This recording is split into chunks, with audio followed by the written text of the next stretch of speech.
Sarah Martinez had always believed that some stories were too painful to share, too sacred to expose to the judgment of strangers. As she stood in line at the coffee shop that Tuesday morning, the familiar weight of her long-sleeved cardigan felt like armor against a world that rarely understood the depths of human sacrifice. The morning rush had been there, done that, was in full swing. The small cafe in downtown Portland buzzed with the usual collection of office workers, students, and retirees who had made this place their second home. Sarah preferred the anonymity of the crowd, the way she could blend in and become just another face ordering her usual medium coffee with 2 sugars. She had been coming here for 3 months now, ever since starting her new job at the Veterans Advocacy Center just 2 blocks away. The work was demanding, emotionally draining, but it gave her purpose in a way that nothing had since she lost him. Each day, she helped former service members navigate the complex maze of benefits, counseling services, and job placement programs. Each day, she carried their stories home with her, adding them to the collection of memories that both haunted and sustained her. The tattoo on her right forearm remained hidden beneath the soft wool of her sweater. It was always hidden. The intricate design of dog tags intertwined with roses had been completed just 6 months after the funeral, when the grief was still sharp enough to cut through even the strongest painkillers. The tattoo artist had worked carefully, incorporating the actual design from Michael's tags, the serial numbers that had identified him in life and in death. "Next," called out Jamie, the barista with the bright pink hair who always remembered Sarah's order. The line moved forward, and Sarah found herself standing behind a group of college students who were engaged in animated discussion about their weekend plans. "Did you see that girl at the party last night?" one of them was saying, a blonde with perfectly manicured nails and designer clothes that probably cost more than Sarah made in a week. "The one with all those ugly tattoos on her arms? I mean, seriously, who does that to themselves?" Her friends giggled in agreement. "I know, right? And they were so dark and depressing looking. Like, get some therapy instead of marking up your body with all that trauma," another one chimed in. Sarah felt her chest tighten. She had heard comments like this before, had learned to let them roll off her back like water off a duck's feathers. But today, something about the casual cruelty of their words, the way they laughed as they dismissed someone's pain, made her heart race with a familiar anger. "I just don't understand people who use their bodies like billboard advertisements for their problems," the first girl continued. "It's so attention-seeking. Like, we get it, your life is hard, but the rest of us don't need to see your emotional baggage every time you wear a tank top." The others laughed louder now, their voices carrying across the small space. Sarah noticed several other customers glancing in their direction, some looking annoyed at the volume, others seeming to nod in agreement with the conversation. "And don't even get me started on those military tattoos," the blonde continued, oblivious to the impact of her words. "Like, we're supposed to feel sorry for you because you chose to join the military? Please. Everyone knows what they're signing up for." Sarah's hands began to tremble. The familiar ache in her chest, the one that never quite went away, intensified until it felt like someone was squeezing her heart with both hands. She thought about leaving, about walking out of the coffee shop and finding somewhere else to get her morning caffeine. But her feet remained planted on the worn wooden floors, and she found herself unable to move. The memories came flooding back without permission. Michael's face on their wedding day, his eyes bright with hope and love for their future together. The pride in his voice when he called to tell her about his promotion. The way he used to trace the outline of her collarbone with his finger when they watched movies on Sunday afternoons. The last time she had seen him alive, standing in their kitchen in his dress uniform, promising her he would come home safe. And then, the other memories, the ones that came in the middle of the night when sleep eluded her. The knock on the door that she had always dreaded. The 2 officers standing on her porch with their hats in their hands and expressions that told her everything before they spoke a single word. The flag that had covered his casket, now folded and sitting on the mantel in her living room. The tattoo parlor where she had sat for 4 hours, tears streaming down her face as the artist permanently etched her love and loss into her skin. "Next in line." Jamie called out again, and Sarah realized that the group of students had moved on to claim a table near the window. She stepped forward, her usual order dying on her lips as she struggled to compose herself. "The usual, Sarah?" Jamie asked, already reaching for a medium cup. The barista's expression shifted to one of concern as she took in Sarah's pale complexion and the way her hands shook as she reached for her wallet. "Actually," Sarah said, her voice barely above a whisper, "could you make that to go?" As Jamie prepared her coffee, Sarah became aware of the conversation at the table by the window continuing at full volume. The students had moved on to critiquing other aspects of people's appearance, but their earlier words continued to echo in her mind.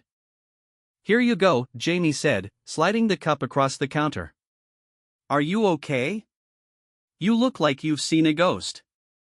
Sarah managed a weak smile. "Just tired. Long night." She paid for her coffee and turned toward the door, wanting nothing more than to escape to the safety of her office where she could close the door and collect herself before her first appointment. But, as she walked past the students' table, one of them looked up and made direct eye contact with her. "Excuse me," the blonde said, her voice dripping with fake sweetness. "I hope you don't mind me asking, but are you okay? You look really upset." Sarah paused, coffee cup halfway to her lips.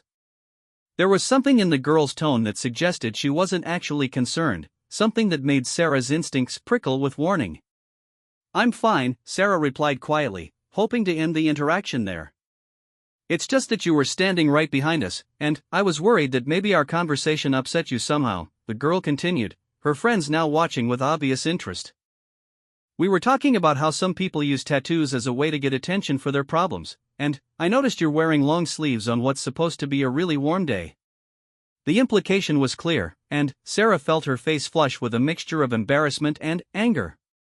She looked around the coffee shop and noticed that several other customers were now openly staring, waiting to see how this confrontation would play out. "I don't know what you're trying to suggest," Sarah said, her voice growing stronger despite the trembling in her hands. "I'm just saying that there are healthier ways to deal with trauma than permanently marking yourself," the blonde replied, leaning back in her chair with a smug expression. "And I think it's really unfair to expect other people to have to look at constant reminders of your personal issues." One of her friends nodded vigorously. "Exactly. Like, we all have problems, but most of us deal with them privately instead of making them everyone else's problem." Sarah felt something snap inside her chest, a feeling like a rubber band that had been stretched too far finally breaking. She set her coffee cup down on the nearest table and slowly began to roll up the sleeve of her right arm. "You want to see attention-seeking?" she asked, her voice carrying across the suddenly quiet coffee shop.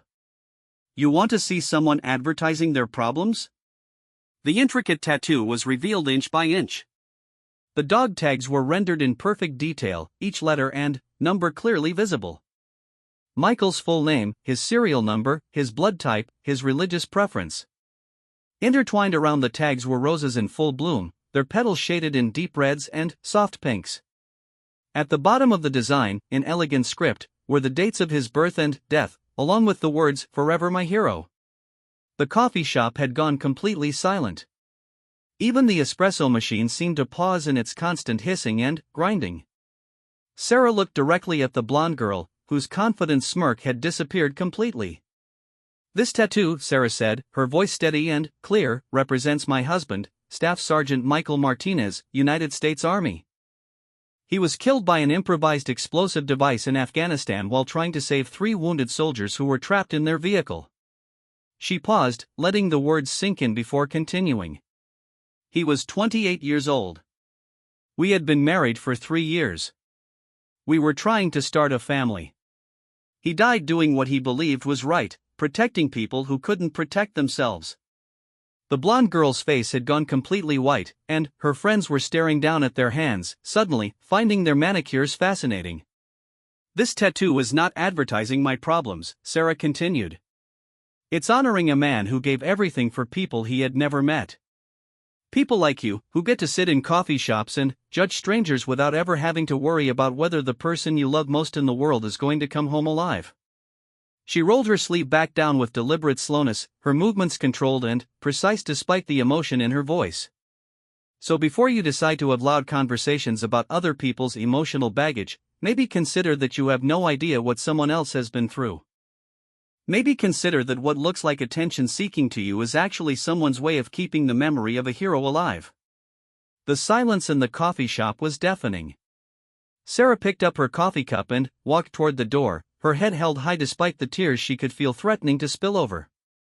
As she reached for the door handle, she heard one of the other customers begin to clap slowly. Then, another joined in, and another, until the small space filled with respectful applause.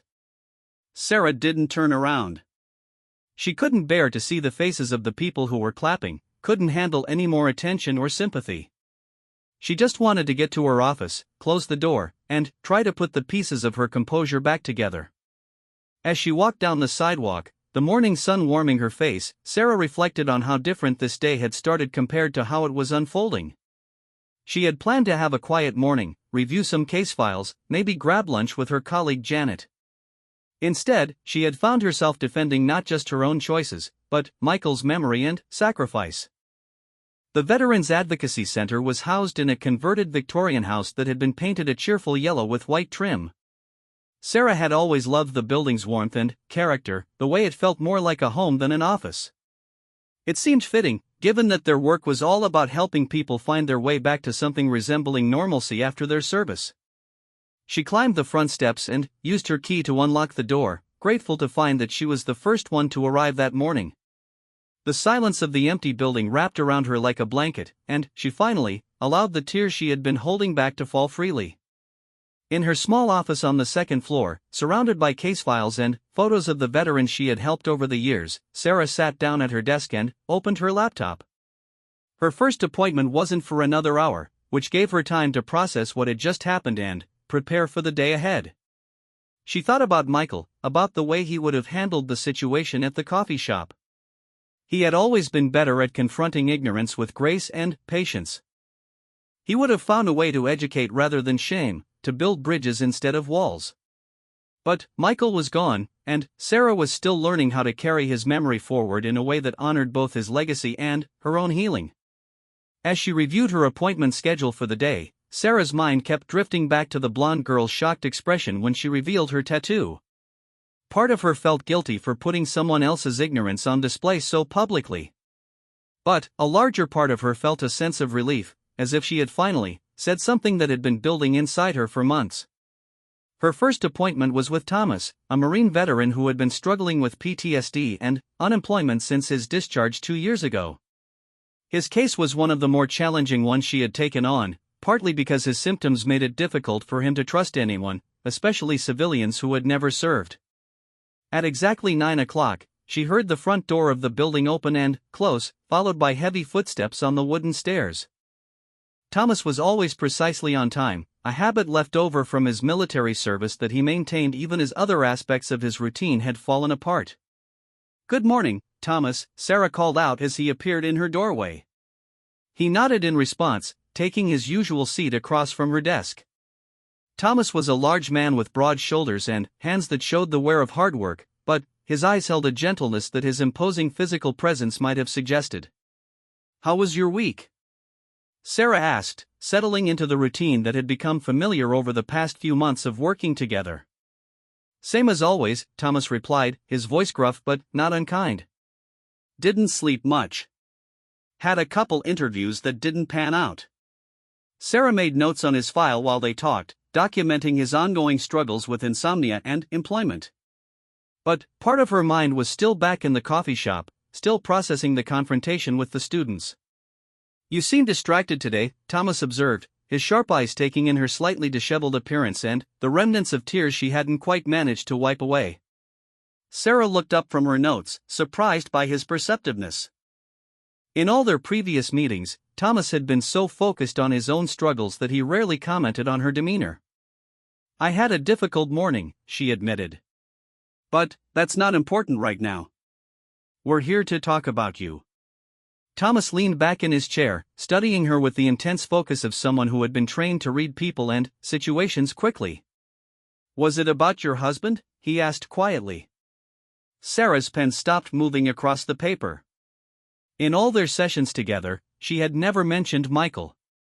She maintained strict professional boundaries, keeping her personal life separate from her work with clients. "How did you?" she began, then stopped herself. "The tattoo," Thomas said, nodding toward her right arm. I caught a glimpse of it a few weeks ago when you were reaching for a file. Military dog tags and roses. Plus the way you talk about service members, the way you understand things that most civilians don't. You were married to someone who served. Sarah felt a complex mix of emotions. Part of her was impressed by Thomas's observational skills, while another part felt exposed and vulnerable. Yes, she said simply. I was. Thomas nodded, his expression softening. I'm sorry for your loss. The simple acknowledgement, coming from someone who understood the weight of military service and sacrifice, meant more to Sarah than all the sympathy she had received from well-meaning friends and family members who had never lived with the constant worry of loving someone in uniform. Thank you, she replied, her voice barely above a whisper. They sat in comfortable silence for a moment, two people who had been touched by the realities of war in different but equally profound ways. You know, Thomas said eventually, when I first started coming here, I wasn't sure about working with a civilian. I figured you wouldn't understand what it was like, what we go through. Sarah waited for him to continue, sensing that he was building up to something important. But, you do understand, he went on. Maybe not the deployment part or the combat part, but, you understand the sacrifice. You understand what it costs, not just for the people who serve, but, for the people who love them. Sarah felt fresh tears threatening to spill over. She had spent so much time and energy trying to be strong for her clients, to be the steady presence they needed as they worked through their own trauma and challenges. She hadn't realized how much she needed to hear that her own understanding and experience had value. Sometimes I wonder if I'm the right person for this job, she admitted. If my own grief gets in the way of helping people. Thomas shook his head firmly. Your grief doesn't get in the way. It makes you better at what you do. It makes you real. As their session continued, Sarah found herself opening up in ways she hadn't expected. She told Thomas about Michael, about their life together and the plans they had made that would never come to fruition. She talked about the tattoo, about the decision to get it and what it meant to her. In return, Thomas shared more about his own experiences than he had in any of their previous meetings. He talked about the friends he had lost, the guilt he carried for surviving when others didn't, the way civilian life felt like wearing a costume that didn't quite fit. By the end of their session, both of them felt emotionally drained but somehow lighter. They had found a connection that went beyond the traditional therapist-client relationship, a mutual understanding based on shared experience with loss and sacrifice. As Thomas prepared to leave, he paused in the doorway. For what it's worth, he said, your husband would be proud of what you're doing here. Helping people like me, people who sometimes feel forgotten. After he left, Sarah sat alone in her office, processing everything that had happened that morning. From the cruel comments of the college students to Thomas's unexpected validation of her work and her grief, the day had been an emotional roller coaster that left her feeling raw and exposed. She thought about Michael's memory, about the way she tried to honor it every day. The tattoo was just one part of that, a visible symbol of a love that had been cut short but never diminished. Her work at the Veterans Center was another part, a way of channeling her loss into something that could help others. As she prepared for her next appointment, Sarah made a decision. She would no longer hide her tattoo, no longer feel ashamed of the visible reminder of her love and loss. If people chose to judge her for it, that said more about them than it did about her. The rest of the day passed in a blur of appointments and paperwork, but Sarah found herself thinking frequently about the morning's events. She thought about the power of sharing our stories, even when they're painful. She thought about the connection she had felt with Thomas, the way mutual understanding could break down barriers and create healing. As evening approached and she prepared to leave the office, Sarah rolled up her sleeves for the first time in months. The tattoo on her right arm caught the late afternoon sunlight streaming through her office window, the colors as vibrant as they had been on the day she got it. She gathered her things and headed for the door, ready to face whatever tomorrow might bring, with her heart and her truth visible for the world to see. The next morning, Sarah woke with a sense of determination she hadn't felt in months. The decision to stop hiding her tattoo felt like removing a weight she hadn't realized she was carrying. As she dressed for work, she deliberately chose a short-sleeved blouse, something she hadn't worn since before Michael's death. Looking at herself in the bathroom mirror, she traced the outline of the tattoo with her finger, remembering the pain of the needle and how it had seemed insignificant compared to the ache in her heart. The roses looked as fresh as the day they were inked, their petals a reminder that beauty could grow from the deepest sorrow. The walk to work felt different with her arms exposed. She was acutely aware of the glances from passers-by, some curious, others dismissive. But, instead of the shame she had expected to feel, there was a strange sense of freedom. She was no longer hiding a part of herself, no longer pretending to be someone she wasn't.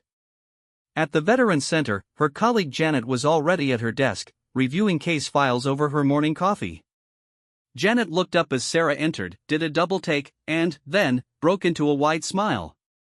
"Look at you," Janet said warmly. "That's a beautiful tattoo. I've always wondered about those long sleeves, especially during the summer months." Sarah felt her cheeks warm with a blush. "It's been hard to show it. People don't always understand."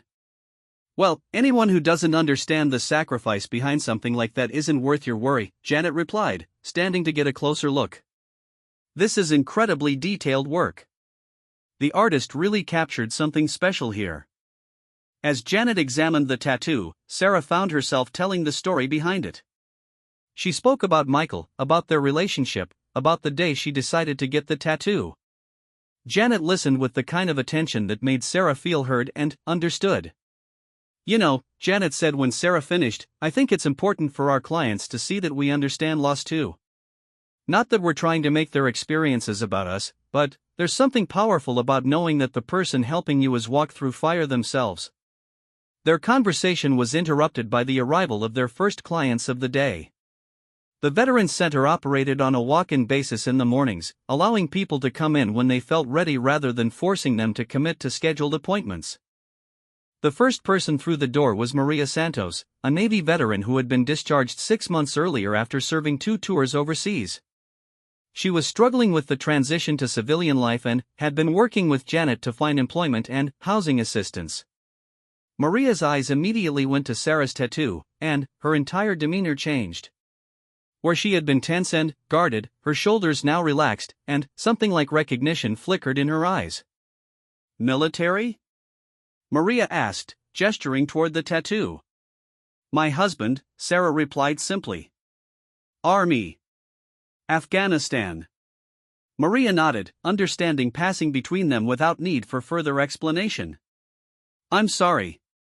"Thank you. And, thank you for your service." As Maria settled in for her session with Janet, Sarah noticed how the brief exchange had shifted something in the room. There was an acknowledgement, a shared understanding of the particular kind of loss and sacrifice that touched military families. Throughout the morning, Sarah found herself having similar interactions with other veterans who came through the center. Some asked about the tattoo directly, others simply nodded in recognition. But, in each case, there was a connection that hadn't been there before, a bridge built from mutual understanding. Around mid-morning, a new client arrived whom Sarah had never seen before. He was a tall, imposing man with graying hair and the kind of posture that suggested military bearing even in civilian clothes. He approached the front desk where Sarah was reviewing paperwork and cleared his throat politely. "Excuse me, ma'am," he said, his voice carrying the slight rasp of someone who had spent years giving orders. "I'm looking for information about services for veterans. I was told this might be the right place." "Absolutely," Sarah replied, standing to greet him properly. "I'm Sarah Martinez. What kind of assistance are you looking for?" The man's eyes went immediately to her tattoo, and she saw a flicker of surprise cross his features. He studied the design for a moment longer than was strictly polite, his expression growing serious. "Robert Chen," he said, extending his hand. "And I think I might be able to help you as much as you can help me." Something in his tone made Sarah pause. There was a weight to his words that suggested this was more than just a standard client interaction. "I'm not sure I understand," she said. Robert glanced around the busy front area of the center, noting the other veterans and staff members moving about their business. "Is there somewhere we could speak privately?" he asked. Sarah led him to a small conference room at the back of the building. The space was simply furnished with a round table and several chairs, but the walls were covered with photos and letters from veterans who had been helped by the center's services. It was a room that had hosted countless difficult conversations and breakthrough moments. As they settled into chairs across from each other, Robert continued to study Sarah's tattoo with an intensity that was beginning to make her uncomfortable. "I hope you don't mind my staring," he said finally. "But that name on the dog tags, Michael Martinez. Would that be Staff Sergeant Michael Martinez, 3rd Infantry Division?" Sarah felt the blood drain from her face. "You knew Michael?" "I was his commanding officer for the last 8 months of his deployment," Robert replied quietly. "Colonel Robert Chen. I was there the day he died." The room seemed to spin around Sarah. In all the months since Michael's death, she had never met anyone who had served with him, anyone who had been there during those final moments. The Army had provided her with the official reports, the sanitized version of events that captured the facts but none of the humanity. "You were there," she whispered. Robert nodded, his expression grave. "I was in the command vehicle about half a mile behind when the call came in. 3 of our vehicles had been hit by IEDs in a coordinated attack. Your husband was in the 4th vehicle, the one that responded to provide aid and extraction." Sarah felt tears beginning to blur her vision, but she needed to hear this, needed to know what had happened to the man she loved. "The official report said he was trying to save trapped soldiers," she managed to say. "The official report doesn't begin to capture what your husband did that day," Robert replied, his voice filled with a quiet reverence. "When that IED went off, the vehicle with the trapped soldiers was completely disabled and under heavy fire from insurgents positioned in nearby buildings. Standard protocol would have been to call for air support and wait for backup." He paused, seeming to gather his thoughts before continuing. "But Michael didn't wait. He saw that one of the trapped soldiers was bleeding out, that they didn't have time for backup. So he coordinated with 2 other soldiers to provide covering fire while he went in on foot to extract the wounded." Sarah was crying freely now, but she didn't want Robert to stop. She needed to hear this, needed to understand exactly what Michael had done and why. "He managed to get all 3 soldiers to safety," Robert continued. "Carried 2 of them himself, then went back for the 3rd. The IED that killed him went off as he was returning from the final extraction. It had been planted specifically to target anyone coming to help, but Michael went anyway because that's the kind of soldier he was." The silence in the room was broken only by Sarah's quiet sobs. Robert waited patiently, allowing her time to process what she had learned. "He saved 3 lives," Robert said finally. 3 soldiers who went home to their families because your husband was willing to risk everything for people under his command. Why didn't anyone tell me this before?" Sarah asked, her voice thick with emotion. "Why didn't anyone explain what really happened?" Robert's expression darkened slightly. "Because the Army doesn't always do right by families, especially when it comes to explaining the full context of how someone died. They give you the facts, but they don't always convey the heroism." He reached into his jacket pocket and pulled out a small object wrapped in tissue paper. "I've been carrying this for 6 months," he said, placing it on the table between them. "I've been trying to find a way to get it to you, but I didn't know how to contact you. When I saw your tattoo, saw his name and service number, I knew I had finally found you." Sarah unwrapped the tissue paper with trembling hands. Inside was a small piece of metal, bent and scarred, that she didn't immediately recognize. "It's a piece of his dog tags," Robert explained. "The ones he was wearing were destroyed in the explosion, but we found this fragment. I wanted you to have it." Sarah held the small piece of metal in her palm, feeling its weight and warmth. It was such a tiny thing, but it felt like holding a piece of Michael himself. "There's something else," Robert continued. "The 3 soldiers he saved, they all made it home. One of them, Specialist David Kim, he's been struggling with survivor's guilt. He's been asking about Michael's family, wanting to know if there was a way to thank them somehow."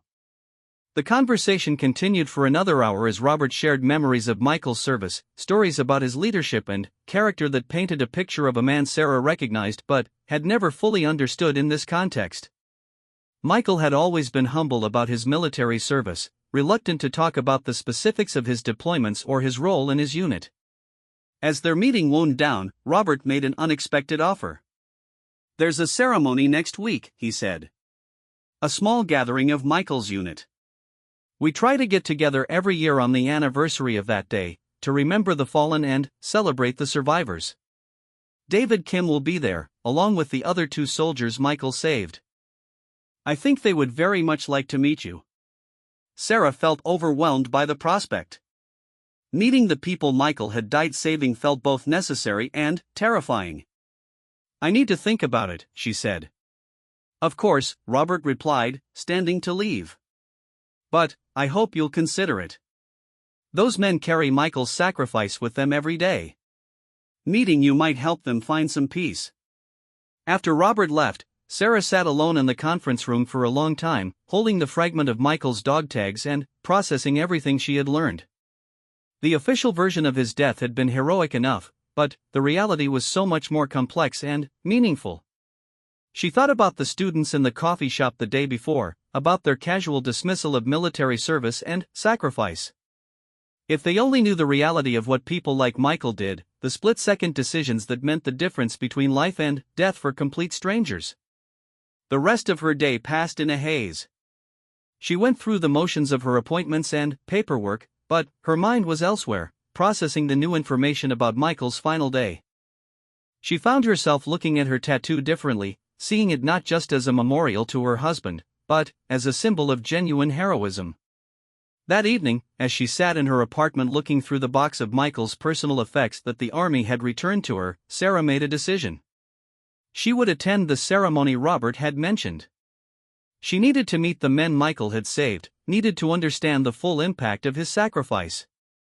She pulled out her laptop and began researching the unit Michael had served with, reading news articles about their deployment and the battles they had fought.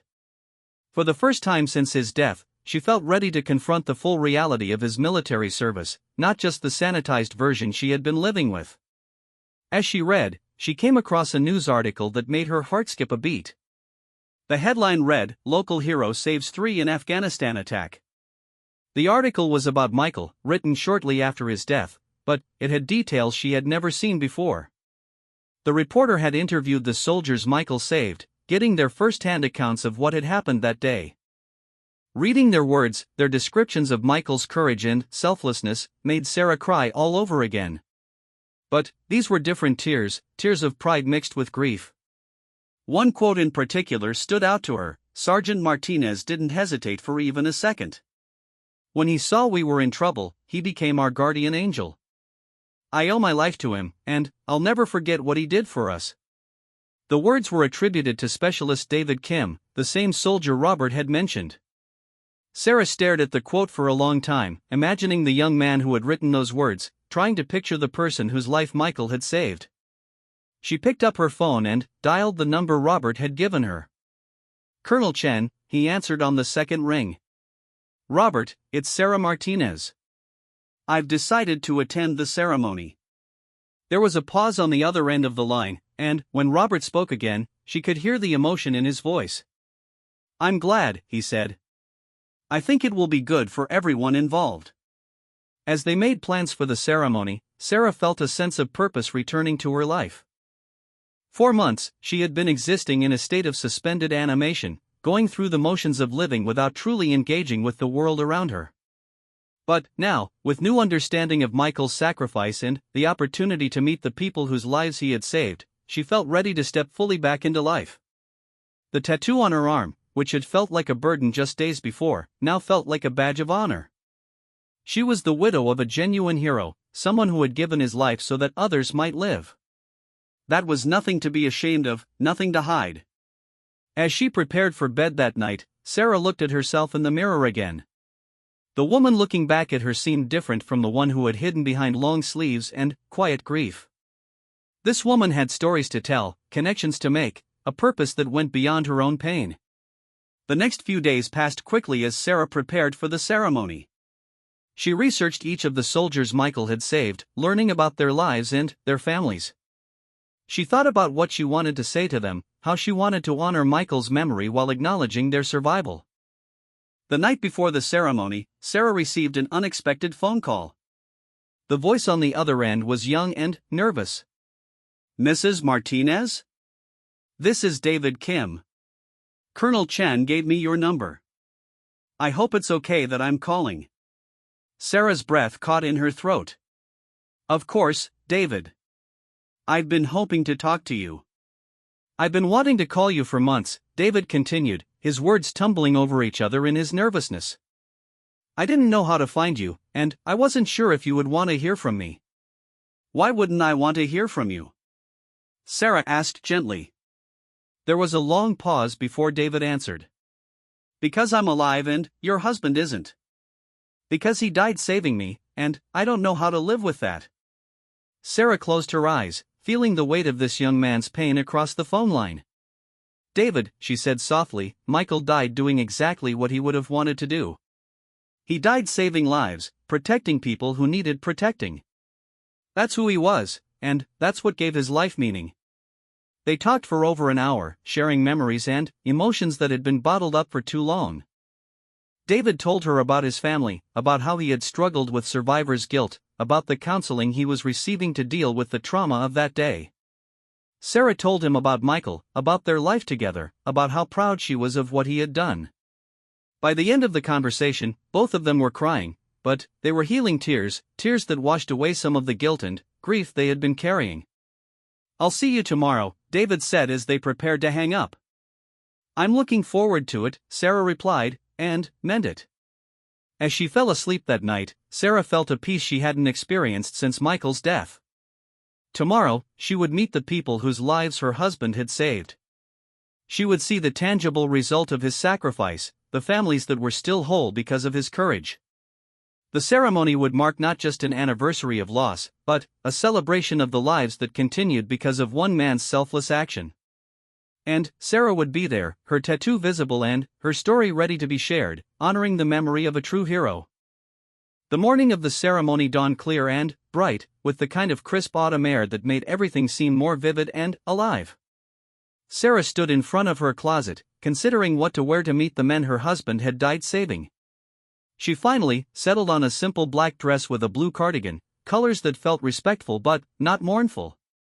Most importantly, the outfit allowed her tattoo to be clearly visible. The ceremony was being held at a small veterans memorial park about an hour outside the city. As Sarah drove through the winding country roads, she reflected on how much her life had changed in just the past week. The decision to stop hiding her tattoo had opened doors she hadn't even known existed, connecting her to a community of people who understood loss and sacrifice in ways that her civilian friends simply couldn't. She arrived at the park early, wanting time to compose herself before meeting the others. The memorial was a simple but moving tribute, consisting of a black granite wall with the names of local service members who had died in various conflicts. Scattered around the wall were benches and small gardens, creating a peaceful space for reflection and remembrance. Sarah was surprised to see that someone was already there, sitting on one of the benches facing the memorial wall. He was a young man, probably in his mid-20s, with close-cropped hair and the kind of posture that spoke of military training. Even from a distance, she knew this had to be David Kim. She approached slowly, not wanting to startle him. He looked up as her footsteps crunched on the fallen leaves, and she saw recognition flash in his eyes as he noticed her tattoo. "Mrs. Martinez?" he asked, standing quickly. "Please, call me Sarah," she replied, extending her hand. Instead of shaking her hand, David stepped forward and pulled her into a tight hug. She felt him trembling as he held her, and realized that this moment was every bit as emotional for him as it was for her. "I've been wanting to meet you for so long," he whispered into her shoulder. "I've had so many things I wanted to say." They sat down on the bench together, and Sarah got her first good look at the young man whose life Michael had saved. David was smaller than she had expected, with kind eyes and an open face that made him look even younger than his 24 years. There were faint scars on his left hand and forearm, evidence of the injuries he had sustained in the attack. "Tell me about yourself, David," Sarah said gently. "I want to know about the person Michael saved." David's story came out in pieces, interrupted by long pauses and moments when emotion threatened to overwhelm him. He was from a small town in Oregon, the son of Korean immigrants who had built a successful restaurant business. He had joined the army straight out of high school, driven by a desire to serve his country and prove himself worthy of the opportunities America had given his family. "I was supposed to come home and help run the restaurant," David explained. "My parents had this whole plan for my life. But, after what happened over there, after losing Sergeant Martinez, I couldn't just go back to making kimchi and taking orders. I needed to do something that honored what he did for me." Sarah learned that David had used his GI Bill benefits to study social work, with a focus on helping other veterans transition back to civilian life. He was currently working at a veterans clinic in Portland, providing counseling and support services. "It's like he's still saving people," David said, tears streaming down his face. "Through me, through the work I do now. Every veteran I help, it's because your husband gave me the chance to be here to help them." As they talked, other members of Michael's unit began to arrive. Sarah met Marcus Thompson and James Rodriguez, the other two soldiers Michael had saved that day. Both men were older than David, with families of their own, and both had been profoundly changed by their experience in Afghanistan. Marcus was a soft-spoken man from Georgia who had left the army and become a police officer in his hometown. He carried himself with the kind of quiet confidence that came from having faced the worst life could offer and survived. "Your husband saved more than just my life," Marcus told Sarah. "He saved my kids from growing up without a father, saved my wife from becoming a widow. There's not a day that goes by that I don't think about what he did for us." James had perhaps been affected most deeply by the experience. He had struggled with PTSD after returning home and had spent months in therapy learning to cope with survivor's guilt. But he had eventually found his way back to stability, and was now working as a counselor specializing in trauma recovery. "I almost didn't come today," James admitted to Sarah. "For the longest time, I felt like I didn't deserve to be here, didn't deserve to be alive when Sergeant Martinez wasn't. But my therapist helped me understand that the best way to honor his sacrifice was to live a life worthy of it." As more people arrived, Sarah was surprised to discover that the ceremony was larger than she had expected. In addition to Michael's immediate unit, there were other veterans who had served with him during different deployments, family members of fallen soldiers, and even some civilians who had been touched by military service in various ways. Colonel Chen arrived precisely on time, dressed in his formal military uniform despite having retired 6 months earlier. He greeted each person individually, taking time to check in on their well-being and share personal memories. When he reached Sarah, his expression softened with genuine warmth. "I'm so glad you decided to come," he said. "I think this is going to be healing for everyone involved." The ceremony itself was simple but profound. Colonel Chen spoke about the nature of sacrifice and service, about the bonds forged between soldiers in combat, and about the responsibility of the living to honor the dead through meaningful action. He read the names of all the unit members who had died during their deployment, pausing after each name to allow for a moment of reflection. When he reached Michael's name, Sarah felt a collective intake of breath from the gathered crowd.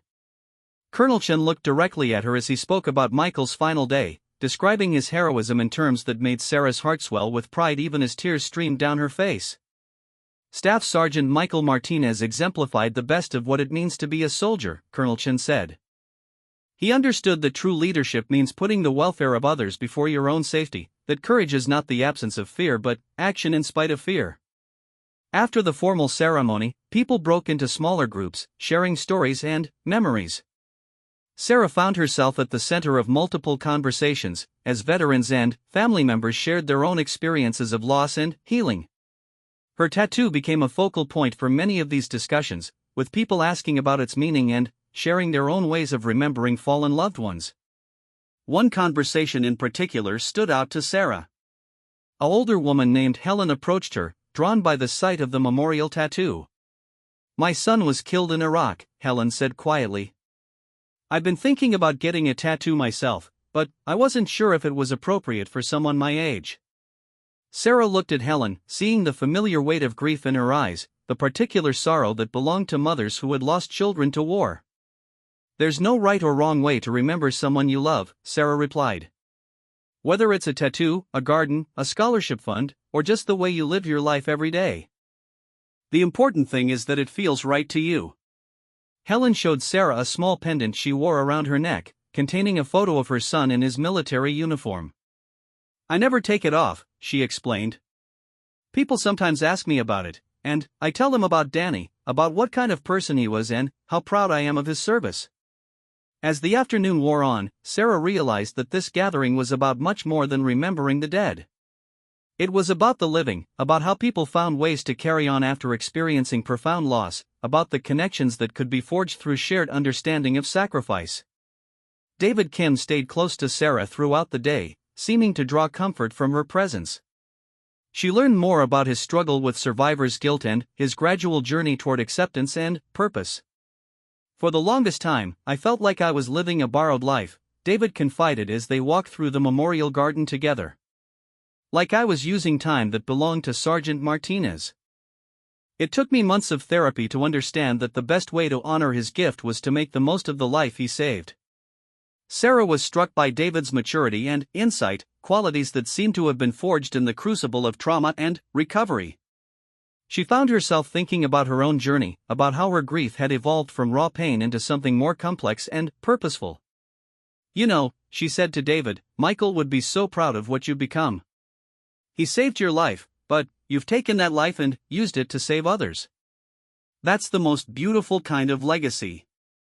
As the formal part of the ceremony wound down, Colonel Chen approached Sarah with a special request. There's someone else here who I think you should meet, he said, leading her toward a man she hadn't noticed before.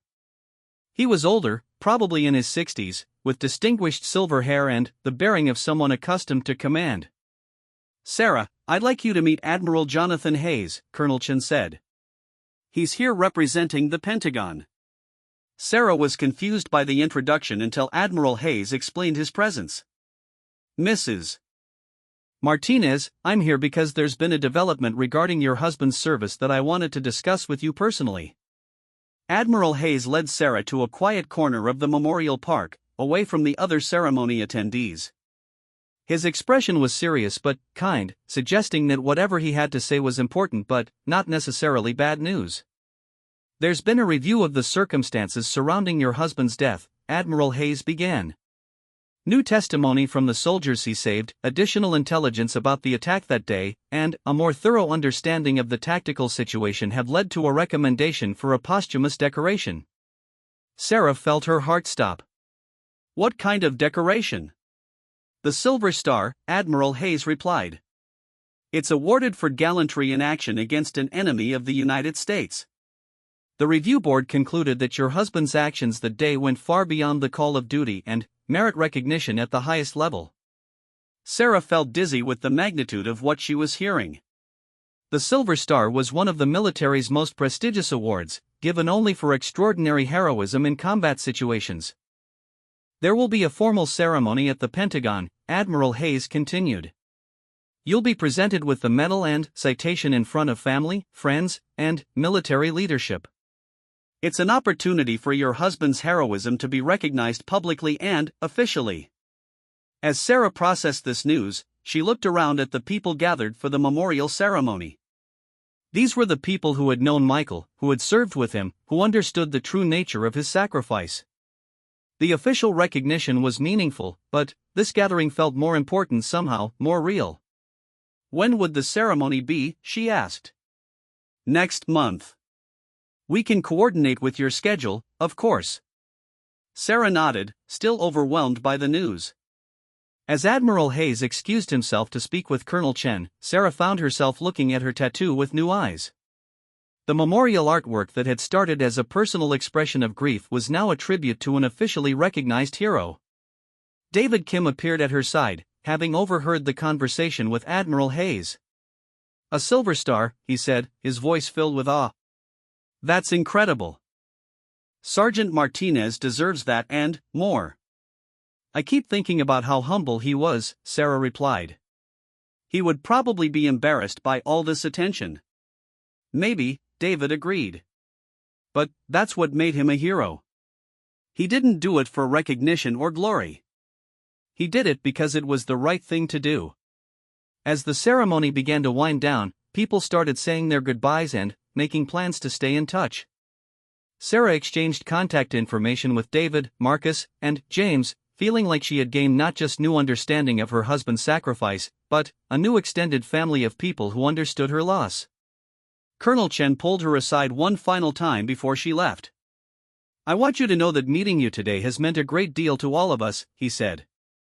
"For the men who served under Michael, seeing you and knowing that his sacrifice was meaningful to someone beyond just the tactical mission, it helps them process their own trauma." Sarah looked around at the veterans gathered in the memorial park, these men and women who carried the weight of service and loss in their own unique ways. "This community," she said, "the people who understand sacrifice and service, I never knew I belonged to it until recently." "You've always belonged to it," Colonel Chen replied. "The moment you married a soldier, you became part of this family. Today, you've just officially joined us." The drive home was quiet and contemplative. Sarah's mind was full of new information, new connections, new understanding of both her husband's final day and her own place in the military community. The Silver Star recommendation was momentous, but what stayed with her most was the faces of the 3 men Michael had saved, the way they had looked at her with gratitude and respect. As she pulled into her driveway, Sarah caught sight of her reflection in the rearview mirror. The woman looking back at her seemed different from the one who had hidden her tattoo just days earlier. This was a woman who had found her place in a community, who understood her own worth not just as a grieving widow but as a guardian of a hero's memory. That evening, as she sat in her living room looking at the folded flag that had covered Michael's casket, Sarah felt a sense of completion that had been missing for months. The official recognition was important, but more important was the human connection she had found with the people whose lives Michael had touched. She thought about the upcoming Pentagon ceremony, about standing before military leadership as they honored her husband's service. But she also thought about the smaller, more intimate gathering she had experienced that day, about the bonds forged through shared understanding of sacrifice and loss.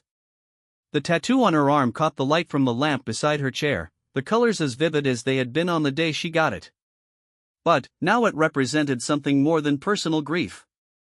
It was a symbol of heroism, of sacrifice, of the connections that bound military families together across time and distance. Sarah picked up her phone and called David Kim. "I was just thinking about something you said today," she told him when he answered. "About living a life worthy of the gift you were given. I think I'm ready to do that too."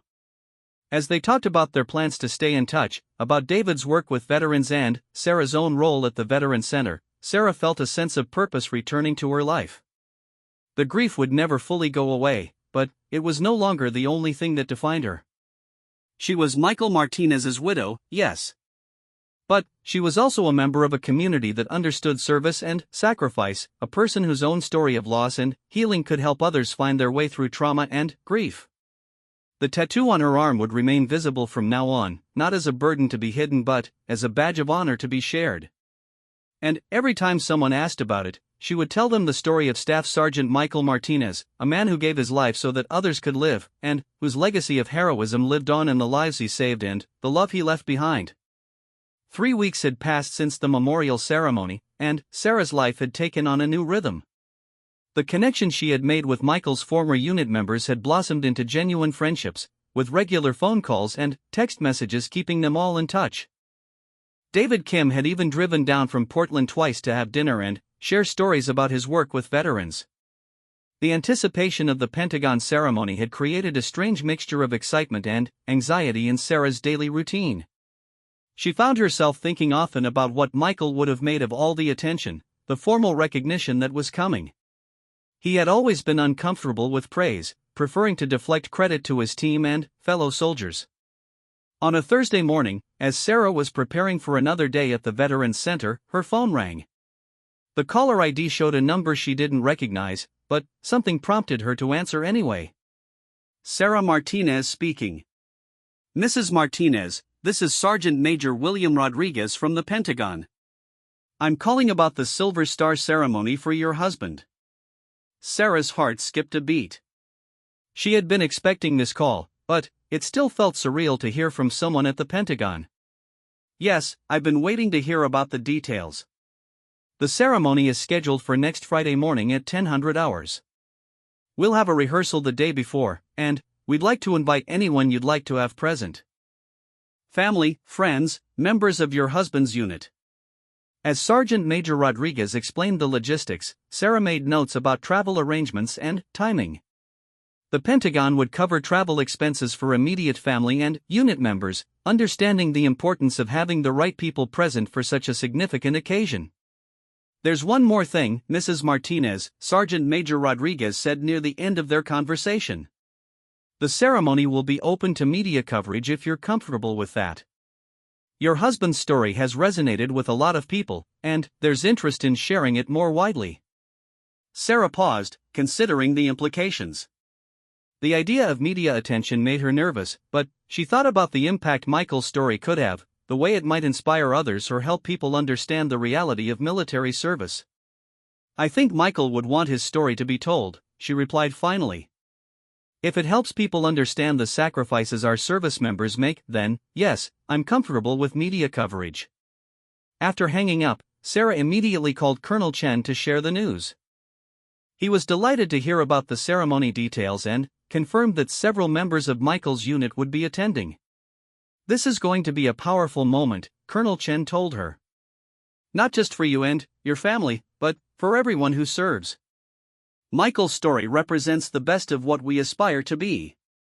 The next few days passed in a blur of preparation. Sarah arranged time off from work, coordinated with family members who would be traveling to Washington, and tried to manage her own emotions as the significance of the moment sank in. On the Tuesday before the ceremony, Sarah received an unexpected visitor at the Veterans Center. She was in her office reviewing case files when Janet knocked on her door. "Sarah, there's someone here to see you," Janet said, her expression curious. "She says she's a reporter, but she seems different from the usual media types." Sarah looked up to see a woman in her 40s with graying hair and kind eyes. She was dressed professionally but simply, and carried herself with the kind of dignity that suggested depth and experience. "Mrs. Martinez, my name is Linda Thompson. I'm a journalist with Military Family Magazine. I was hoping I could speak with you about your husband's story." Sarah invited Linda into her office, curious about what this interview would entail. Unlike the Pentagon's media coverage, this felt more personal, more focused on the human impact of the story. "I'm not just here as a journalist," Linda explained as they settled into chairs. "I'm also a military widow. My husband was killed in Iraq 8 years ago." The connection was immediate and profound. Linda understood the particular grief of losing a spouse to war, the way it reshaped every aspect of life and identity. "I've been following your husband's story since the Silver Star recommendation was announced," Linda continued. "But what really caught my attention was something I heard about your encounter at a coffee shop, about how you stood up to some college students who were mocking military tattoos." Sarah was surprised that word of the coffee shop incident had spread so far. She had mentioned it to David Kim during one of their conversations, but hadn't realized it had been shared more widely. "How did you hear about that?" David Kim mentioned it to a friend of his who works at the VA, Linda explained. "The story has been making rounds in military family circles because it captures something so many of us have experienced. The casual dismissal of our sacrifices, the way people judge what they don't understand." As they talked, Sarah found herself opening up to Linda in ways she hadn't expected. The journalist's own experience as a military widow created a safe space for honest conversation about grief, healing, and the challenge of honoring a fallen spouse's memory while moving forward with life. "What struck me about your coffee shop story," Linda said, "is how you transformed a moment of cruelty into an opportunity for education. Those students learned something that day about the reality behind military tattoos, about the stories people carry with them." Sarah thought about that morning, about how different her life had become since she made the decision to stop hiding her tattoo. "I spent so long trying to protect myself from judgment that I forgot about the power of sharing our stories," Sarah replied. "Michael's sacrifice deserves to be known, not hidden." Linda took notes as they talked, but the conversation felt more like a therapy session than an interview. They discussed the challenge of explaining military life to civilians, the importance of community among military families, and the way grief could be transformed into purpose. "Would you be willing to attend the Pentagon ceremony?" Sarah asked as their conversation wound down. I think it would mean a lot to have someone there who understands what this recognition means to military families. Linda accepted immediately, and they exchanged contact information with plans to meet again in Washington. The Pentagon ceremony was scheduled for a Friday, and Sarah traveled to Washington on Wednesday to attend the rehearsal and prepare for the formal event. She was accompanied by her parents, Michael's parents, and her sister Anna, who had flown in from California to provide support. The Pentagon itself was overwhelming in its size and significance. As Sarah walked through the halls lined with portraits of military leaders and displays honoring fallen service members, she felt the weight of history and sacrifice that permeated the building. The rehearsal was conducted with military precision, with every detail carefully choreographed. Sarah practiced walking to receive the medal, standing at attention during the reading of the citation, and accepting condolences from senior military leadership. The formality of it all felt strange, but she understood that this ceremony was about more than her personal grief. It was about honoring the values and sacrifice that Michael had embodied. That evening, Sarah had dinner with the members of Michael's unit who had come for the ceremony. David Kim, Marcus Thompson, and James Rodriguez were all present, along with Colonel Chan and several other soldiers who had served with Michael during various deployments. "I keep thinking about how surreal this all is," David said as they sat in a restaurant near their hotel. "A year ago, I was struggling just to get through each day. Now I'm here to watch Sergeant Martinez receive one of the military's highest honors."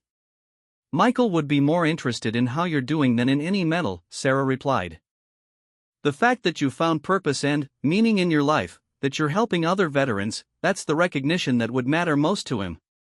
The conversation that evening was filled with stories about Michael, memories that painted a picture of his character and leadership. Sarah heard tales about his sense of humor, his care for younger soldiers, his ability to remain calm under pressure. These stories, more than any formal citation, captured who Michael had truly been. The morning of the ceremony dawned gray and overcast, with a light drizzle that seemed appropriate for the solemnity of the occasion. Sarah dressed carefully in a black suit with a blue blouse, colors that honored both the gravity of the moment and Michael's military service. Her tattoo was clearly visible, and she wore it with pride. The ceremony was held in the Pentagon's Hall of Heroes, a space dedicated to Medal of Honor recipients. Sarah was struck by the portraits lining the walls, faces of men and women who had demonstrated extraordinary courage in the face of danger. As guests filed into the ceremonial space, Sarah was surprised by the number of people in attendance. Beyond family and Michael's unit members, there were senior military officials, representatives from veterans organizations, and other military families who had been touched by stories of heroism and sacrifice. Linda Thompson was present as promised, along with several other journalists who would be covering the ceremony. Sarah felt grateful for Linda's presence, knowing that at least one reporter truly understood the significance of what was happening. The ceremony began with the presentation of colors and the playing of the national anthem. Sarah stood at attention, thinking about all the times Michael had stood for the same anthem, all the ceremonies he had participated in during his years of service. General Patricia Williams, the Army's Chief of Staff, served as the presiding officer for the ceremony. She spoke about the nature of heroism, about the split-second decisions that define character and save lives. Staff Sergeant Michael Martinez exemplified the warrior ethos in its purest form, General Williams said, her voice carrying throughout the hall. When faced with a choice between personal safety and the welfare of his fellow soldiers, he chose service above self without hesitation. As the general read the citation for Michael's Silver Star, Sarah felt the full weight of her husband's sacrifice settling over her. The formal language of military decorations somehow made his heroism seem both more official and more distant, transforming a deeply personal loss into a matter of historical record. For gallantry in action against an enemy of the United States while serving as a squad leader in Afghanistan, General Williams read. When 3 members of his unit were trapped in a disabled vehicle under heavy enemy fire, Staff Sergeant Martinez coordinated a rescue operation under extremely dangerous conditions. Despite the presence of additional improvised explosive devices and ongoing enemy contact, Staff Sergeant Martinez personally extracted all 3 wounded soldiers, carrying them to safety at the cost of his own life. His extraordinary heroism and selfless dedication to his fellow soldiers reflect great credit upon himself, his unit, and the United States Army. When her name was called, Sarah walked forward to accept the medal. The small silver star felt surprisingly heavy in her hands, weighted not just with metal but with meaning. General Williams draped the ribbon around Sarah's neck, and she felt the medal settle against her heart. "On behalf of a grateful nation," General Williams said, "please accept this recognition of your husband's extraordinary sacrifice." As Sarah stood at attention receiving the medal, she looked out at the audience and saw faces filled with respect and emotion. David Kim was crying openly, as were Marcus and James. Colonel Chen stood with perfect military bearing, but she could see the pride and sorrow in his eyes. After the formal ceremony, there was a reception where people could share memories and offer personal condolences. Sarah found herself surrounded by strangers who had been moved by Michael's story, veterans who understood the nature of his sacrifice, and family members who had been touched by similar loss. One conversation in particular stood out. An elderly man approached her, wearing the uniform of a World War II veteran with ribbons indicating service in the Pacific Theater. "Ma'am," he said, his voice shaky with age and emotion, "I wanted to thank you for sharing your husband's story. I lost friends in the war, good men who died saving others. It means everything to see their kind of sacrifice remembered and honored." Sarah was deeply moved by this connection across generations, the way heroism and sacrifice created bonds between people who had never met. As the reception wound down, Linda Thompson approached Sarah for a final conversation. "How does it feel?" Linda asked. "Having Michael's heroism officially recognized like this?" Sarah considered the question carefully. "The recognition is meaningful, but what matters most is that people understand who he was and what he stood for. If his story inspires other people to think about service and sacrifice differently, then this ceremony has served its purpose." Later that afternoon, after the ceremony had ended and the formal obligations had been fulfilled, Sarah found herself walking through Arlington National Cemetery with David, Marcus, and James. They had come to visit the graves of other fallen soldiers, to pay their respects to the broader community of heroes who had given their lives in service. As they walked among the endless rows of white headstones, Sarah felt a profound sense of connection to something larger than her individual grief. Michael was part of a tradition that stretched back generations, a line of men and women who had chosen service over safety, duty over comfort. "You know what I keep thinking about?" James said as they paused at the tomb of the unknown soldier. "How many stories like Sergeant Martinez's there are? How many acts of heroism that never get officially recognized, never make it into the history books?" Sarah nodded, understanding his point.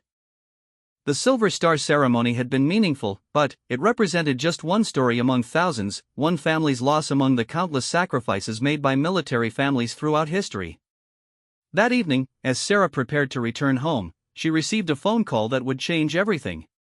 The voice on the other end was young and nervous, and it took her a moment to recognize it. "Mrs. Martinez? This is Emily Johnson. I was one of the students at the coffee shop a few weeks ago." Sarah's breath caught. She remembered the blonde girl who had made the cruel comments about military tattoos, the one who had challenged her so publicly. "I've been trying to find you," Emily continued, her voice thick with emotion. "I saw the news coverage of the Pentagon ceremony, and I realized who you were, what your tattoo really meant." Emily went on to explain how the encounter at the coffee shop had affected her. She had gone home that day and researched Michael's story, learning about his service and sacrifice. She had also begun reading about other military families, trying to understand the reality behind the tattoos and symbols she had so casually dismissed. "I've been volunteering at a veterans shelter," Emily said. "I wanted to do something to make up for my ignorance, to honor what your husband did." Sarah was speechless. The idea that her confrontation with the students had led to actual change, actual service to veterans, was more than she had dared hope for. "I don't need your apology," Sarah replied finally. "But I'm grateful that you learned something from our encounter. Michael would be proud to know that his story inspired you to help other veterans." As the call ended, Sarah reflected on the unexpected ways that sharing Michael's story had rippled outward, touching lives she would never know about. The Pentagon ceremony had been important for official recognition, but this phone call showed the real impact of choosing to make his sacrifice visible. The flight home the next morning was quiet and contemplative. Sarah wore the Silver Star Medal on the plane, and several passengers and flight attendants thanked her for her family's service. Each interaction was a reminder that Michael's story had power beyond her personal grief. As the plane descended toward her home city, Sarah looked out at the landscape below and thought about the life she would return to. The Veterans Center would continue to need her help. David, Kim, and the others would continue to heal and grow. The community of military families she had discovered would continue to provide support and understanding. But something fundamental had changed. Sarah was no longer a woman hiding from her grief and loss. She was a guardian of a hero's memory, a bridge between the military and civilian communities, a living reminder that freedom comes at a cost that some people pay with everything they have. The tattoo on her arm, which had once felt like a burden, now felt like a badge of honor. Every time someone asked about it, she would tell them about Staff Sergeant Michael Martinez, about his sacrifice, about the 3 lives he saved and the countless others he had touched through his example. As the plane touched down, Sarah thought about the work that lay ahead. There were veterans to help, stories to share, connections to build between people who understood sacrifice and those who needed to learn. Michael's legacy would live on not just in official records and medal citations, but in the everyday work of helping others, of building community, of refusing to let heroism go unrecognized. The Silver Star ceremony had been an ending of sorts, a formal conclusion to the process of having Michael's sacrifice officially recognized. But it was also a beginning, the start of a new chapter in Sarah's life where grief had transformed into purpose, where loss had become a foundation for service to others. As she gathered her belongings and prepared to disembark, Sarah touched the medal around her neck one final time. It was a symbol of Michael's heroism, but it was also a reminder of her own responsibility to carry his story forward, to ensure that his sacrifice continued to inspire and educate others. The journey from hidden grief to visible pride had taken months, but it had led her to a place of peace and purpose she could never have imagined. Michael was gone, but his legacy lived on in the lives he had saved, the people who had been inspired by his story, and the woman who would spend the rest of her life making sure the world knew what a true hero looked like.